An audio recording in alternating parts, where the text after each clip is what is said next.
Sir ఎట్లా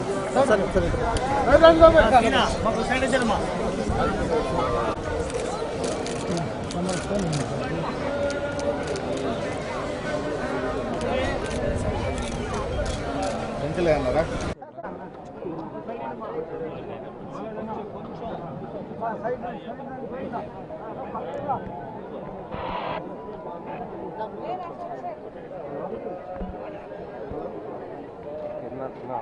ఇంకా phone తీసి వెళ్ళి తిన్నాను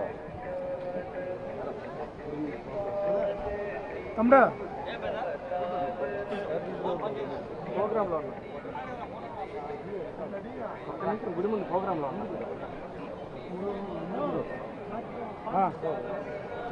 నేను మాట్లాడాను కదా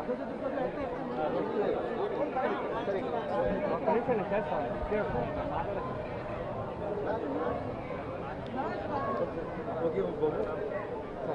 అక్కడ వరకు వస్తాం సార్, కారు వరకు.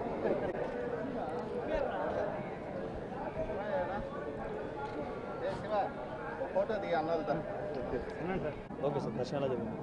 చాలా బాగా జరిగింది సార్. ఈ సినిమా మొదలయ్యేటప్పుడే నేను మొక్కునున్నాను, అద్భుతంగా సినిమా జరిగితే ఖచ్చితంగా వచ్చి దేవుడు ఆశీర్వాదం తీసుకుంటానని చెప్పేసి. అదేవిధంగా అద్భుతంగా జరిగిన సినిమా చాలా ప్రేమించారు ప్రేక్షక దేవుళ్ళు. అదే కారణంగా ఈరోజు వచ్చేసి దేవుడు ఆశీర్వాదం తీసుకుంటూ ఉంటే చాలా సంతోషంగా ఉంది. కుటుంబ సమేతంగా ఈరోజు వచ్చి ఆశీర్వాదం జరిగింది. దేవుడు ఖచ్చితంగా చల్లగా చూస్తాడని చెప్పేసి నమ్ముతున్నాను.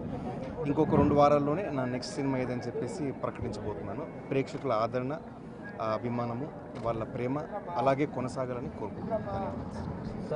నేను ప్రతిసారి చెప్పినట్టు సార్, నాకు మా కర్ణాటక నుంచి నా దైవమైనటువంటి పునీత్ రాజ్ కుమార్ సార్, ఇక్కడ నేను చిన్నప్పటి నుంచి చాలా అభిమానంగా చూస్తున్నటువంటి హీరో జూనియర్ ఎన్టీఆర్ సార్ అవ్వచ్చు, వీళ్ళిద్దరూ నాకు చాలా స్ఫూర్తినిచ్చినందుకే చిన్నప్పుడు నేను ఒక నిర్ణయం తీసుకున్నాను సార్, ఒక నటుడుగా నేను కూడా జీవితంలో ముందుకు రావాలని చెప్పేసి.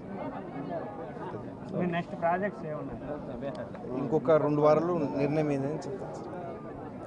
ఓకే, వస్తూనే ఉంటాను. బాబు సినిమా విషయంలో కూడా ప్రజలు ఆదరించినారు. తను చిన్నప్పటి నుంచి కూడా ఒక కళాకారుడే, నటుడు అవ్వాలనే తన కోరిక నెరవేరింది. ప్రజలు కూడా ఆశీర్వదించినారు కాబట్టి అందరూ వచ్చి భగవంతుడి ఆశీర్వాదం తీసుకున్నాము. ఇట్లా మనవడికి పుట్టింట్రుకలు కూడా ఈరోజు తీయడం జరిగింది. ಕನ್ನಡಿಗರ ಮೆಚ್ಚಿನ ನಿಮ್ಮ ನ್ಯೂಸ್ 18 ಕನ್ನಡ ಈಗ ವಾಟ್ಸ್ಆಪ್ನಲ್ಲಿಯೂ ಲಭ್ಯ. ಕರ್ನಾಟಕ ಮತ್ತು ದೇಶ ವಿದೇಶದ 360 ಡಿಗ್ರಿ ಸುದ್ದಿ ವಿವರವನ್ನ ನೀವು ನಿಮ್ಮ ಕೈ ಬೆರಳುಗಳಲ್ಲಿಯೇ ಪಡೆಯೋದಿಕ್ಕೆ ಈ QR ಕೋಡ್ ಅನ್ನು ಸ್ಕ್ಯಾನ್ ಮಾಡಿ. ನಮ್ಮ ಚಾನೆಲ್ ಅನ್ನು ಫಾಲೋ ಮಾಡಿ, ನೋಟಿಫಿಕೇಶನ್ ಆನ್ ಮಾಡಿ.